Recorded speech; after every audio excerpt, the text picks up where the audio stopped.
love it, man. I'm so happy to be a father. I think that's so much better than anything I've ever accomplished. Grant's like, hey, one of you guys go outside and throw 100 punches right now.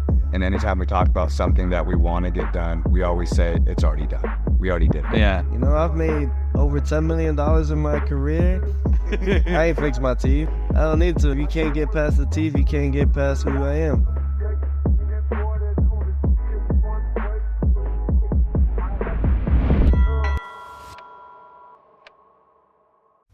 DadGang, we are here with the 10-time world boxing champion, Teofimo Lopez, the Takeover. Hey, What's up, man? What's up, guys? How are you? DadGang.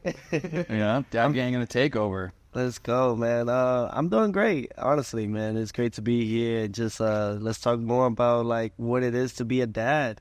You know, we talk a lot about boxing and we talk about everything that we do. However, we never really get to the depths of like what it is for fatherhood. I think that's the best hood overall.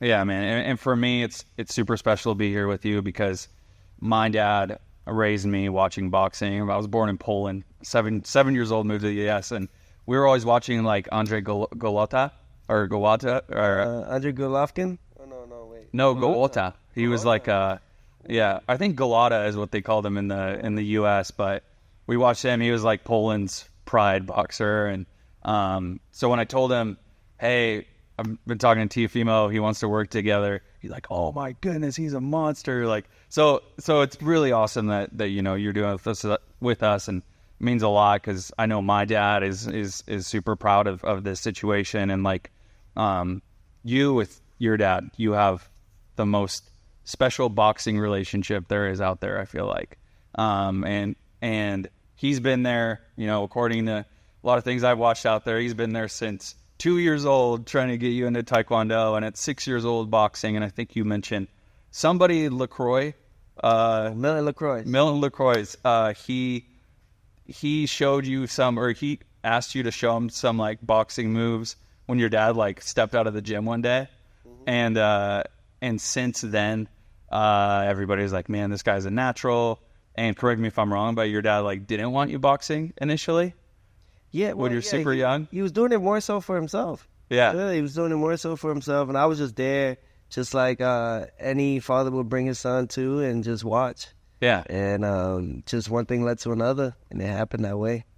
You know, where can you walk us through like a little bit of that? You know, from 6 years old boxing to where you are now, 10-time world champion, and your dad's been there the whole time. Like, I really want people to understand what that feels like. Fathers are proud of their kids when they're in sports and they can watch them, but to be right there and watch you accomplish everything, what's that been like, and the journey a little bit?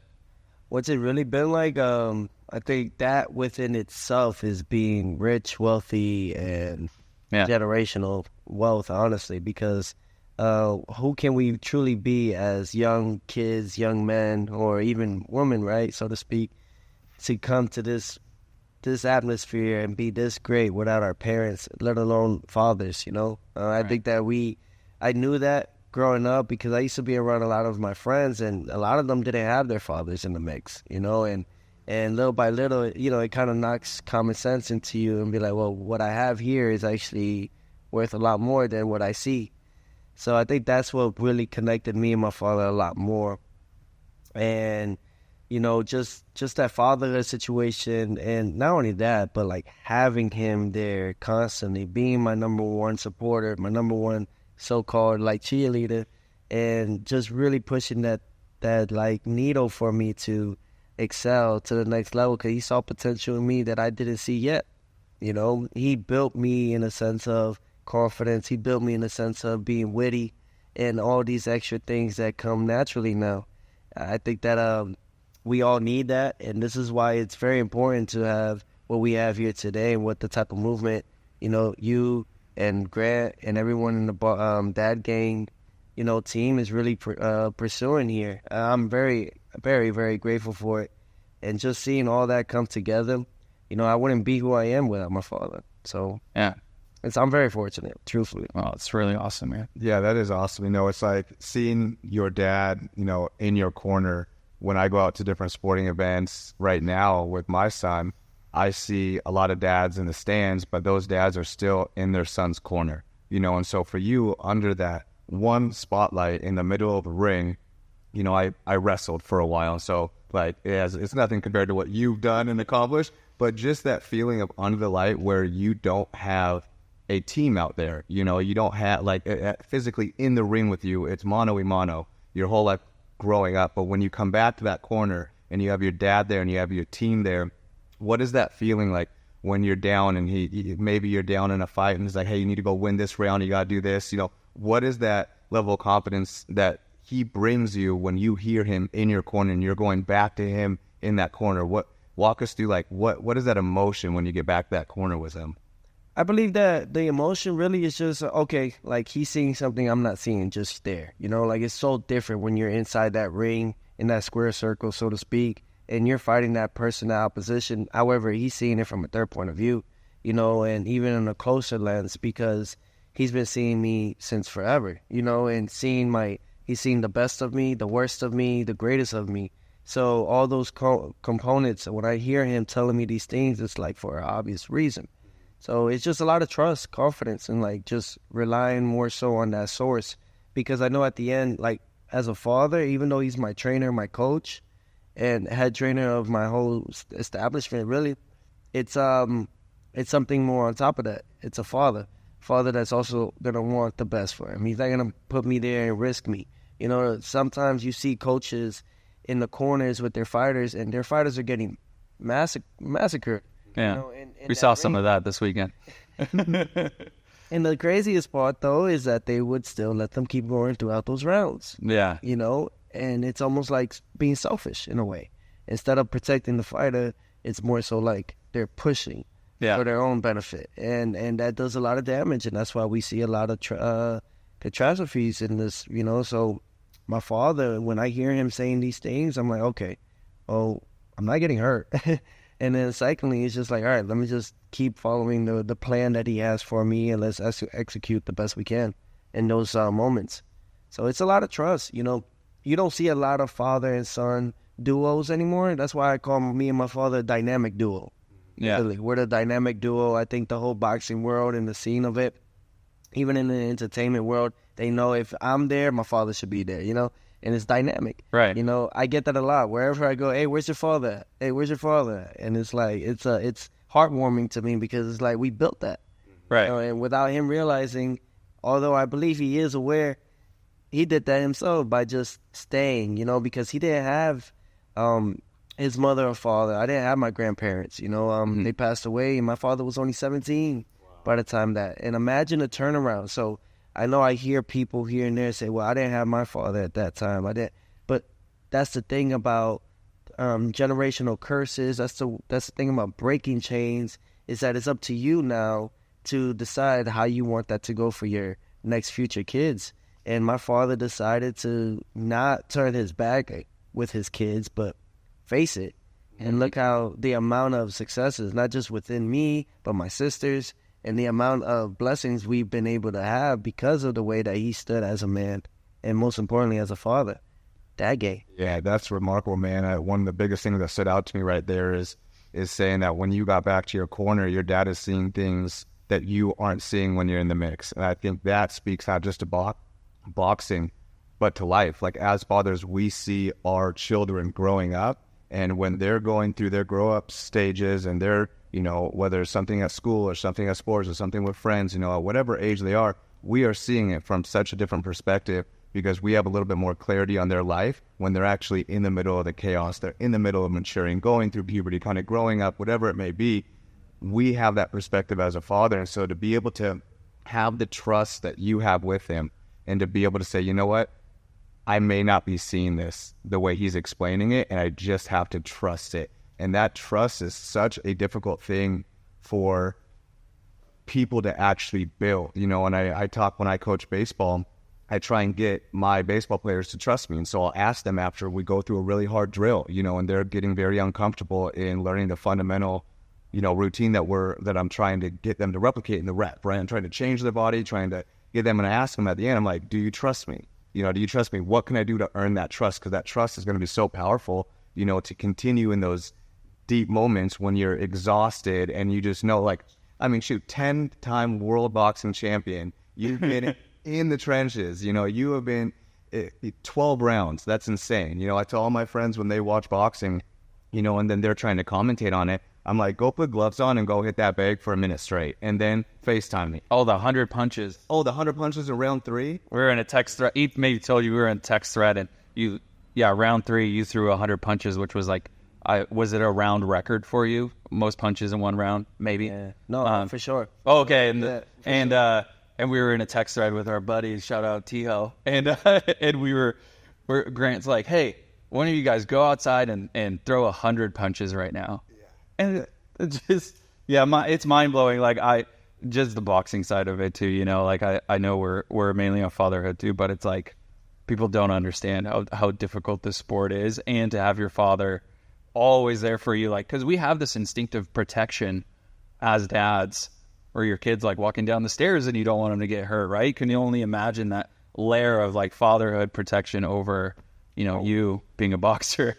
Yeah, it's not easy neither though. It's not. It's not an easy. It's not easy either when you have your dad as your trainer and as someone that's actually helping you along this journey, because at the same time they're very hard on you. Right. Just in a way of protection, you know, they're hard on you with tough love, it's so to speak. You know, he just don't want you to make the same mistakes that he probably made when he was your age. Yeah. You know, so it's all those things, just trying to watch your steps because he understands, he went through the experience of it. You know, so I think that's another thing, and I didn't quite understand that. You know, we're young. You know, at that time I was like in my teenage years, and I felt like I knew everything. I was like, I know what I'm doing, Dad. I know what I'm doing. And it's like he would tell me this, and I'd be like, no, I do the opposite, and I just fall. Yeah. And boom, I have to deal with the repercussions of it. And he's like, just look at me like, I told you, like, what do you expect? And those things right there kind of it humbled me along this journey as well, because you know, we don't know everything, and we just got to learn as we go and as we grow. So, you know, my father just being there, that was just a great guidance for me. And now me and him, we go back and forth now, more so now that I'm a father myself and having my young son. He's 2 years old now, and he's the next Teofimo. My dad's a Teofimo. I'm a Teofimo. Now that's the next Teofimo, and I listen to my dad more so ever now than ever. Like, it's like that, because I'm like, well, I just want to be at least 1/3 of what you were, because look how great I became because of that. So let me follow those footsteps too. And he sees my son, he's like, man, you're gonna have some tough times with him. I said, yeah, I know I will, but it's a blessing, because at least I have you there to help me along this journey with him. Yeah, the one thing I like, so my dad is such a fan of your career, and he had a question for you that he wanted me to ask you. And you kind of touched on it, but like for me, my dad worked on Alaskan fishing boats. He's almost done with it, but like, so he'd be gone 2 to 3 months at a time to just provide for his family, and brought us to the United States from Poland. And what he instilled in me was hard work and sacrifice. So no matter what, if you're working for your family or your purpose is your family, that sacrifice of your personal time and your personal experiences is worth it. And just working hard in general, you know, whether it's to build a business, to be a great boxer. And so his question was, you kind of touched on it, but what things are you going to take from your dad into how you're a dad now? Like what traditions, values, things are you going to pass on that you learned from him?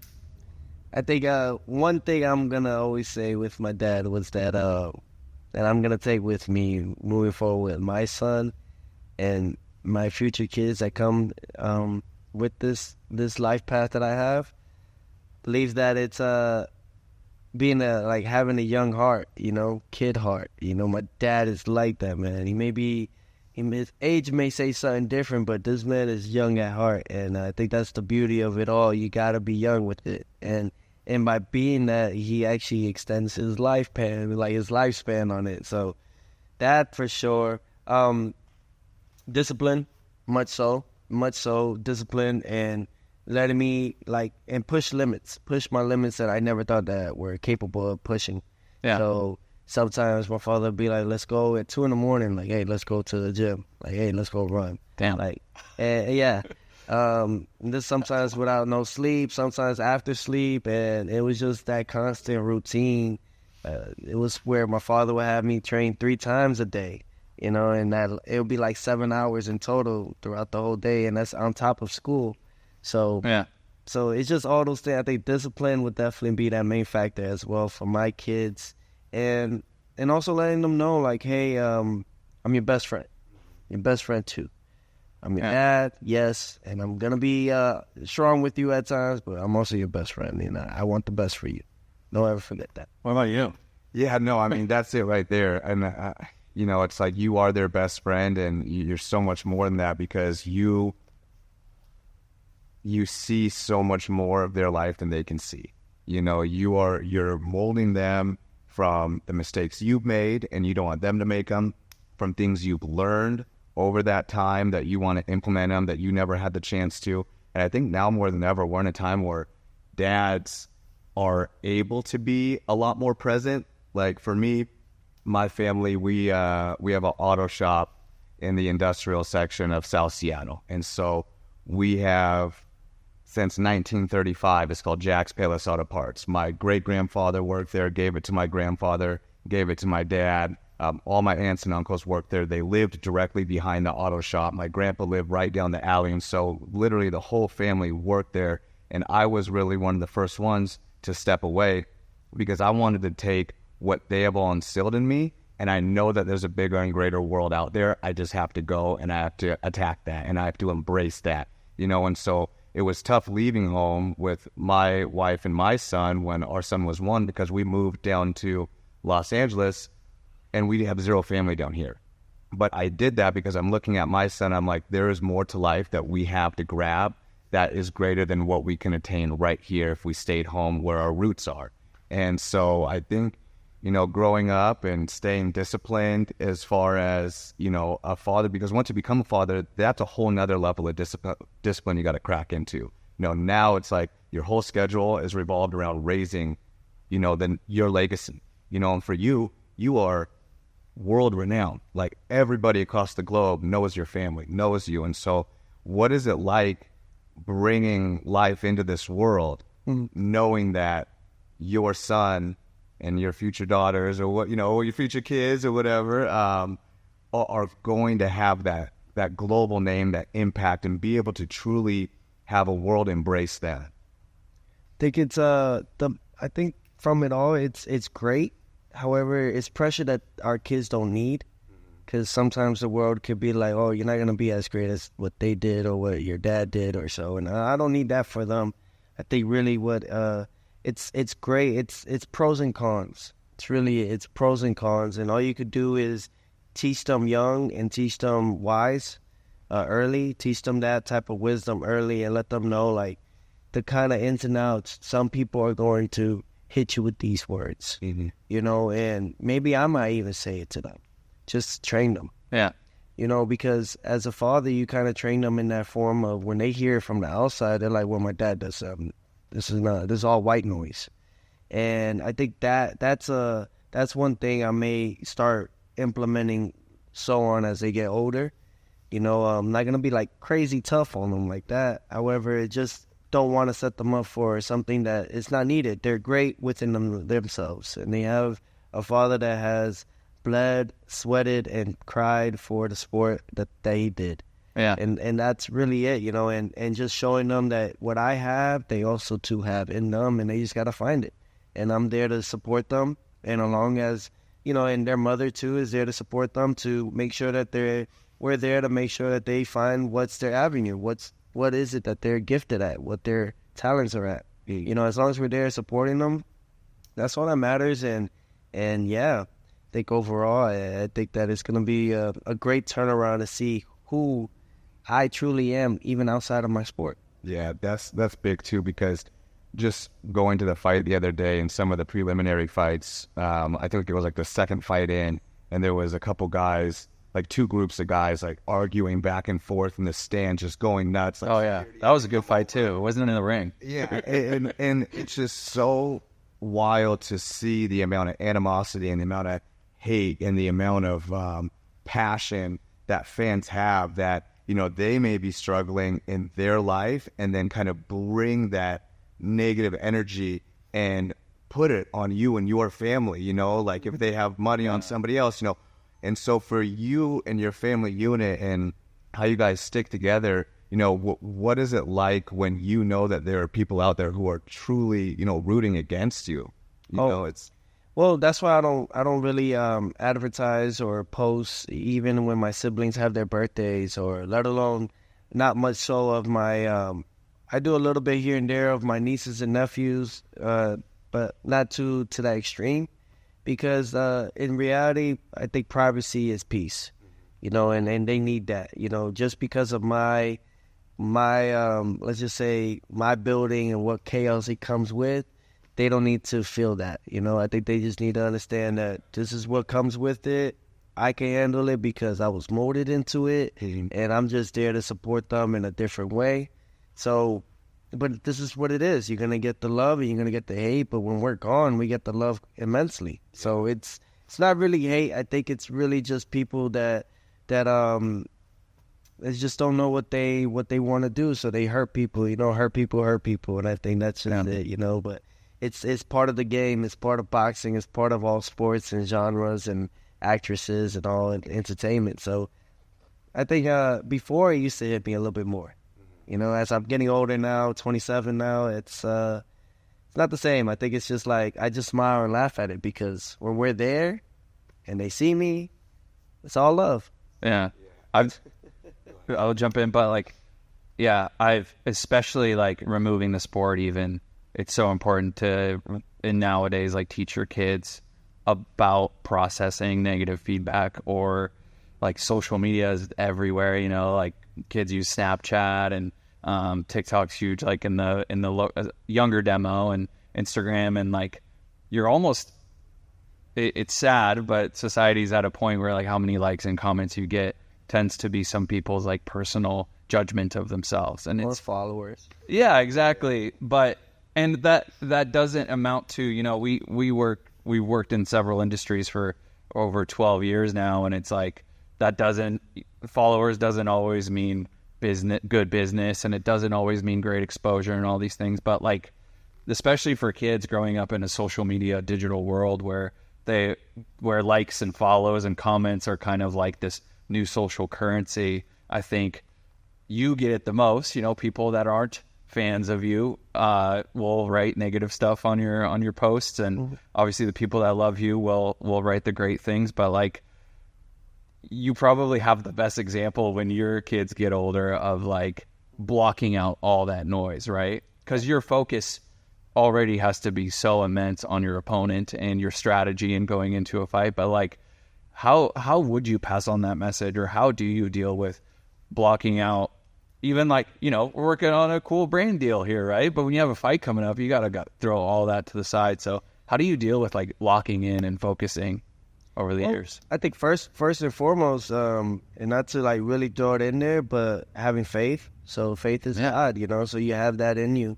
So you just gotta find it. So you gotta be still, be like water. Yeah, you know, be like water, my friend. And you act to that degree. You gotta find your peace. You gotta find your motion and what works best for you.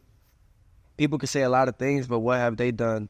You know, and I don't like to throw that out there, but it's more so when I express that, it's more so reminding myself, what have they done? Yeah. Should that even affect you? Should that even matter? Because in reality, they're probably going back to their couch, eating chips and stuff, watching whatever they want to watch, and you're out there working, grinding, and setting a better example for your future, for your kids. And when you pass on, they have something to follow on to. Yeah. You know, and I think that's more important. It's much important to do that than just have those that are more so naysayers.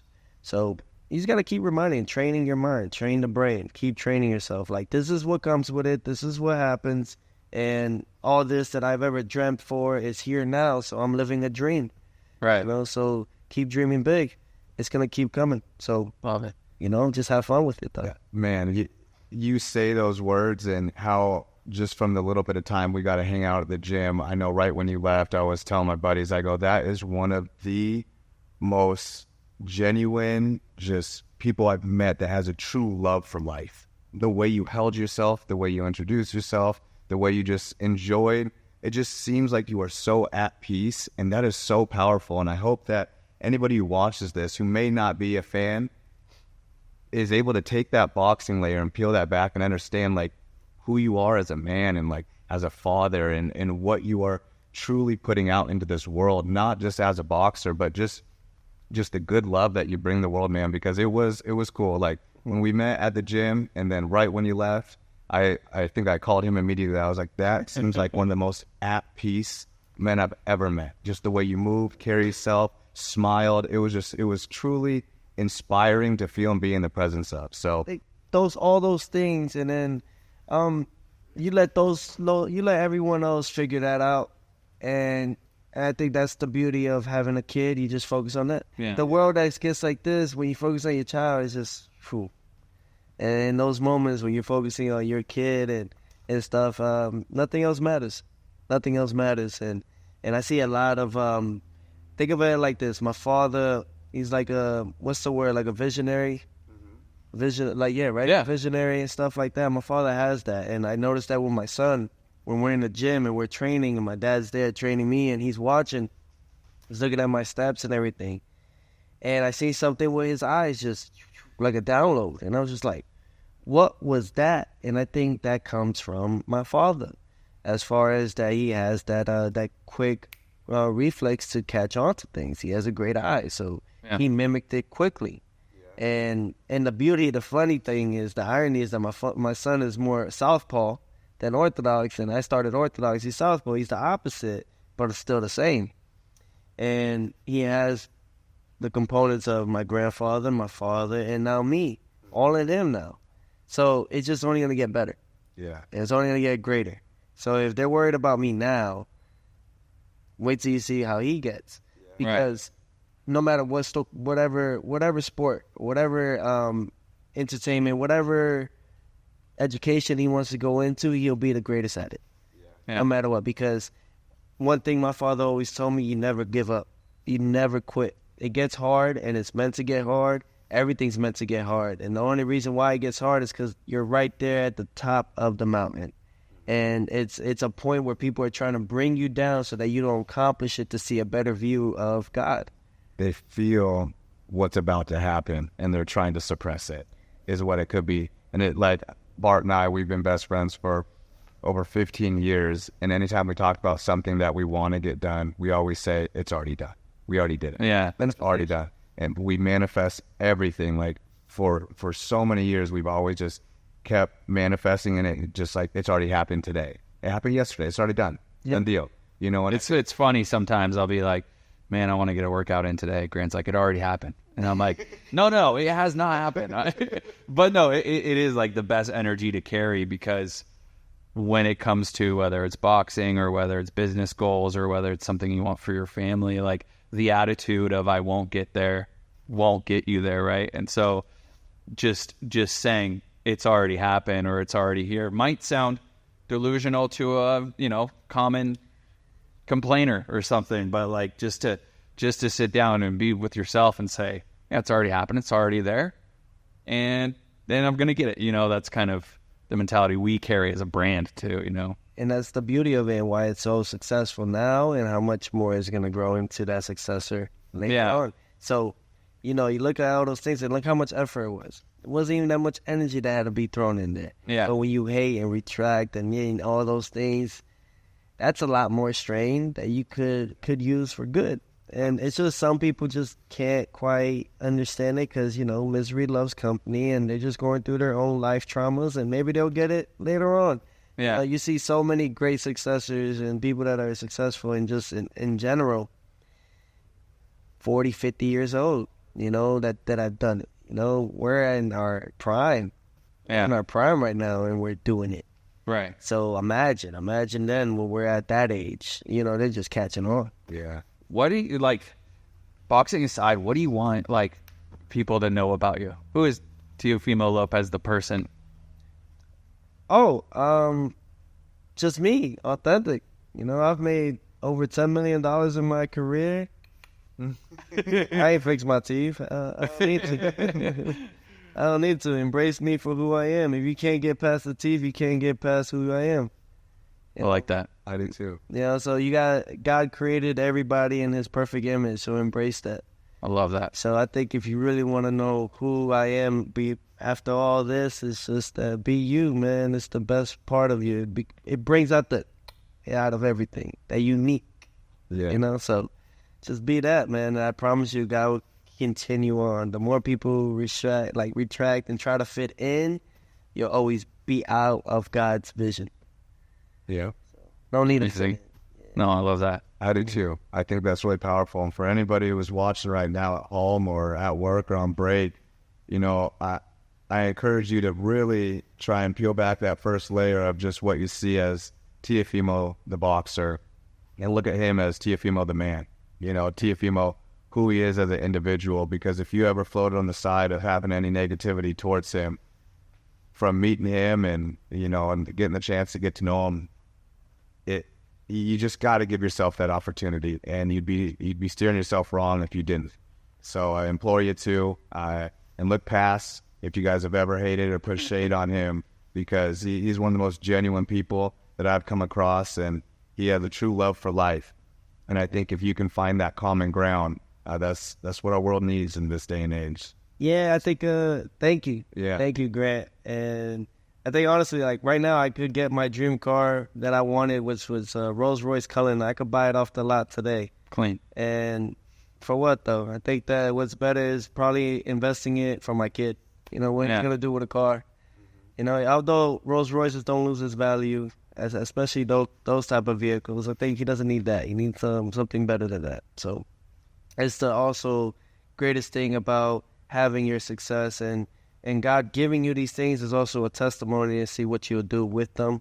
Material you can't take with you, but you can leave a lot behind, and that's the most important part. And I believe that's what, if you know, you know, DadGang. I think that's really why I'm very grateful. You know, my whole team here, we're all dads, so we all get to talk and collaborate on these things and have our own funny stories, and, you know, same thing that we're doing here. And I think what you guys have here is amazing. It's motivational, you know, it's heartwarming to those out there that really want to show a better enlightenment for their kids, you know, getting a little teary. Overall, man, it's amazing. I love it, man. I'm so happy to be a father. I think that's so much better than anything I've ever accomplished. It really, really, really is. And man, I remember our first meeting with you. We were on Zoom, and it was like, nice to meet you. We got to talking, and we're immediately talking about dad stuff, like whether it was diapers or 2-year-olds or chaos or anything. And I was like, all right, we're definitely working together. You wore some hats, and like, and when people see brands working with athletes, I think a lot of the time they're like, oh, paid activation, that's it. And for us, it was like, no, we do everything from an organic standpoint, and we do everything from working with genuine people that mean a lot to us, mean a lot to fatherhood. And it just right off the bat, we're like, we need to work with this guy. And so it's an honor to work with you, and it's an honor that you are you like what we're doing as a brand. And we really just want to empower all fathers out there, whether you're a professional athlete or whether you're not. We all share this common bond of fatherhood, go through the same stuff. And if you know is on the hat, because if you are a dad, you know what we go through. And so it really means the world that you did this with us, and super, super special. I thought boxing was the toughest sport in the world. No, be a dad. Be a dad. Wow.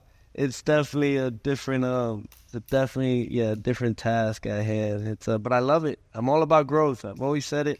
Wouldn't be like that if my dad didn't be the way he was. Honestly, I wasn't confident in myself. My dad implemented that onto me, made me see the bigger picture. And by the time I was 17 years old, imagine that. Yeah.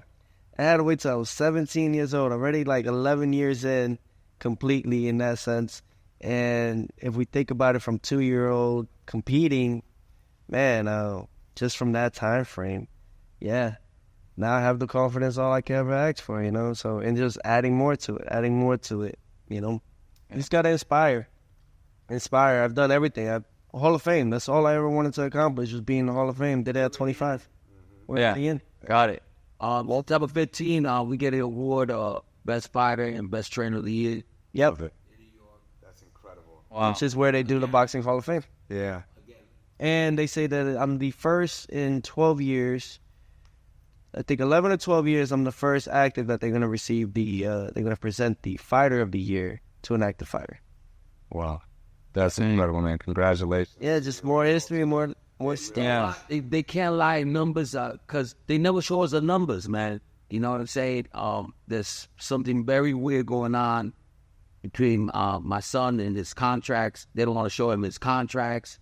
You know, they treating us like it's industrial. Little kids. You know Yeah. They don't want to show us our contracts. They, you know, like we're fighting for that right now. You know, he's accomplished more than any fighter in the world has accomplished at the age of 12. I mean, he became undisputed at 22, right? 23 is when I became. Oh, so to even elaborate more on that thing. When you beat Lomachenko, I was 23. I was 23 years old. Vasily Lomachenko at the time was number 1 pound for pound over Canelo Alvarez, over Terence Crawford, over any best boxer you had in that time. Yeah. He was number 1. We fought the number 1 pound for pound guy, and luckily he was in my weight division at 135 pounds. We conquered that during COVID in the bubble, which even makes it more. We had to beat Kobe. Well, we had to obviously beat Comey if we want to go back to it. In 2019, before COVID hit, we fought Richard Comey, who was the IBF champion at the time. Yeah. We beat him at Madison Square Garden in the big room where the Knicks play. I won my first world title there at 22 years old. From there, we went on to the next big. And that was one of your, I remember that was one of your goals because you started out fighting in the smaller room. Yes. And you're like, oh, whatever.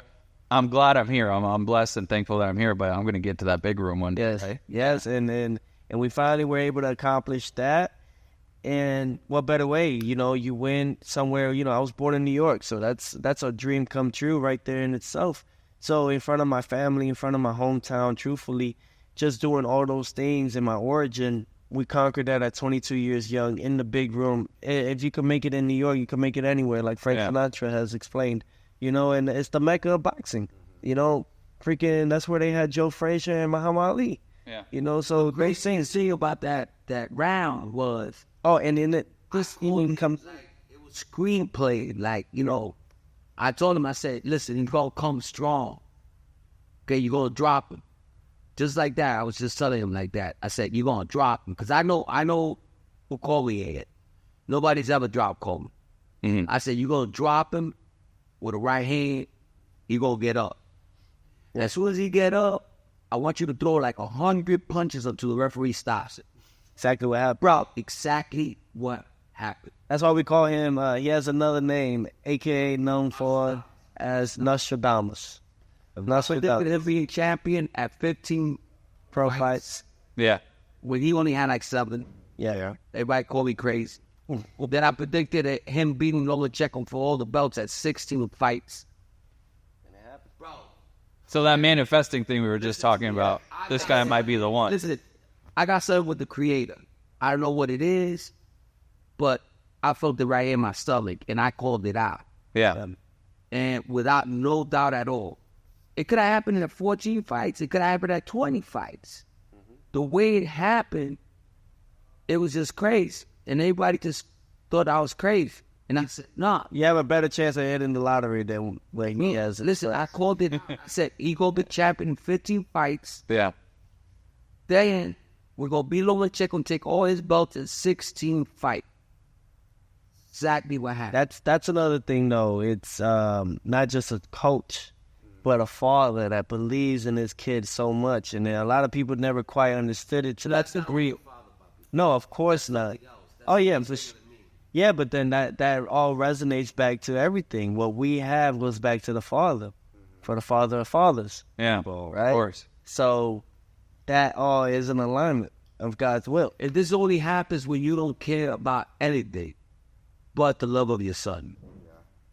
Saying, a lot of fathers out there don't care about the kids.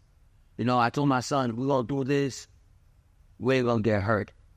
We're going to entertain, And I was never for the money, never for the, you know what I'm saying? I don't need it. I got a lot, all my money's in the bank. I mean, I can buy any luxury car in the world. I can go travel all around the world. I don't do none of that. I don't care about money. And people don't understand that. I just want the glory for my son because, the name Teofimo Lopez, I want to make it hard, because everybody, I was like the black sheep of the family. I was like the one that was never going to make it. So that's what makes me strong. That's what makes me put my foot down and say, when we went inside that stadium and we put our foot down, I said, let's keep on going. We ain't sitting down. Yeah. No, appreciate you sharing that. I mean, that gives us a lot of background into who you are as a man and what you passed on to him. And we haven't done many collabs. We only collab with extremely special human beings like yourself. And I just want to break down the hat a little bit and kind of what it means to you. We started designing this hat originally when you were fighting in Miami, won that fight per usual. And so just to break down the hat, it was kind of a Miami Vice inspired theme. You got the key to the city, right? Yes, so we're talking to, what does that even mean? Oh. I think Rochelle was asking earlier. She's like, what will you explain? But like Miami theme, you got, he doesn't even know. Whatever. He's got the key. So that's all. He goes to, we went to Bowling Alley. Oh yeah, man. No. He goes to the joint. He said, I got the keys. You could have told me out. I said, puppy, that's not the way it works. This hat we designed with you while you were fighting in Miami. It's got a little Miami Vice colorway, pink under brim. DadGang on the front, as always, because we're representing for all the dads. Teofimo signature on the right side of the hat above the if you know, you know. We don't ever toss anything above that unless it's a collaboration. So really awesome to have your own signature line with us. Like really, really honored to have you work with us. And then as always, the takeover on the other side. Yeah.